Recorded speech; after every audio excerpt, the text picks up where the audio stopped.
அனைவருக்கும் வணக்கம். சற்று முன் கிடைத்த முக்கிய அறிவிப்பின்படி, வங்கி கடன்கள் வாங்குவோருக்கு குட் நியூஸ். தீபாவளி பண்டிகையை முன்னிட்டு பல்வேறு வட்டி வீதம் குறைக்க உள்ளதாக தற்போது ரிசர்வ் வங்கி ஒரு முக்கிய அறிவிப்பு ஒன்று குடுக்கப்பட்டாங்க. அதன்படி என்ன ஒரு புதிய மாற்றங்கள், என்ன மகிழ்ச்சி தரும் செய்திகள், எல்லாமே இப்ப நம்ம பிரீஃபா பார்க்கலாம். மறக்காம ஸ்கிப் பண்ணாம பாருங்க.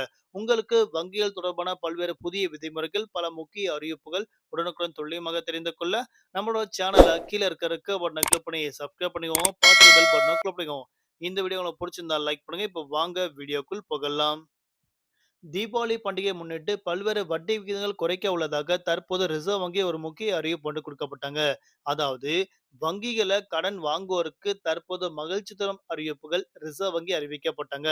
அண்மையில் புதிய ரிசர்வ் வங்கி ஆளுநராக பதவியேற்ற சஞ்சய் மல்கோத்ரா அவர்கள் 3 முறை வட்டி விகிதங்கள் குறைத்துள்ளதாக அறிவிக்கப்பட்டாங்க. அடுத்தபடியாக மீண்டும் வட்டி விகிதங்கள் குறைக்கப்பட உள்ளதாக தற்போது தகவல் வெளியாகியுள்ளது.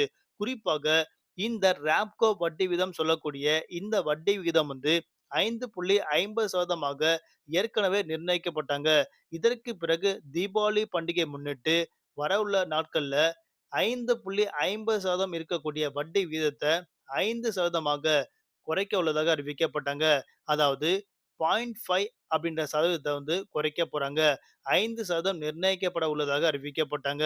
இதற்கு முன்னாடி 3 முறை குறைக்கப்பட்டாலும், இதற்கு பிறகு வரக்கூடிய நாட்கள்ல இந்த வட்டி வீதம் மீண்டும் குறைக்கப்பட உள்ளதாக அறிவிக்கப்பட்டாங்க.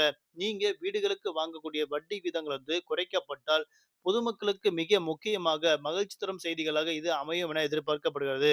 இந்த நிலையில தற்போது வட்டி வீதத்தை மீண்டும் குறைக்க உள்ளதாக முடிவு செய்யப்பட்டுள்ளது. ரிசர்வ் வங்கி 5.25% அல்லது 5% நிர்ணயம் செய்யப்பட உள்ளதாக அறிவிக்கப்பட்டனர். ராப்கோ வட்டி வீதம் குறைத்தால் வீட்டு கடன் வாங்குவோர்களின் வட்டி குறைவதோடு சற்று மன நிம்மதியும் கிடைக்கும் என அறிவிக்கப்பட்டன. அதோடு புதிதாக கடனுக்கு விண்ணப்பிக்கும் வாடிக்கையாளர்களுக்கு குறைந்த வட்டி வீதத்தில் கடன் கிடைக்கும் என அறிவிக்கப்பட்டனர். புதிதாக கடன் வாங்க நினைக்கும் வாடிக்கையாளர்களுக்கு இன்னொரு நல்ல வாய்ப்பாக அமையும் என எதிர்பார்க்கப்படுகிறது.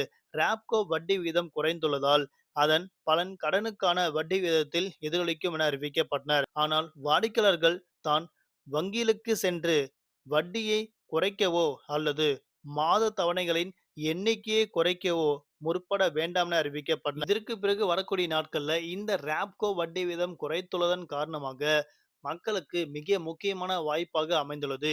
இருக்கத்திலே அதிகமாக வட்டி செலுத்தக்கூடியது, அதிக நாட்கள் வட்டி செலுத்தக்கூடியது வீட்டுக் கடன் மட்டும்தான். இந்த வீட்டுக் கடனுக்கான வட்டி வீதம் குறைத்துள்ளதன் காரணமாக சாமானிய மக்கள் நிம்மதி அடைவார்கள் என எதிர்பார்க்கப்படுகிறது. தீபாவளி பண்டிகையை முன்னிட்டு பல்வேறு இனிப்பான செய்திகள் காத்துள்ளது. நன்றி, வணக்கம்.